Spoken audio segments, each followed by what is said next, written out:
So, how do you achieve software quality? Well, it doesn't happen by accident. It is an intentional process. So, how do you obtain quality software? Well, remember our quote from Aristotle that we earlier gave. We are what we repeatedly do.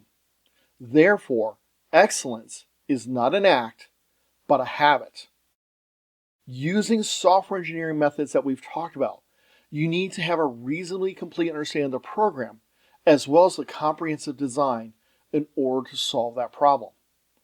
A project manager must then use good project management skills to estimate completion, schedule the dependencies, and use risk management to ensure backup plans will work for the system.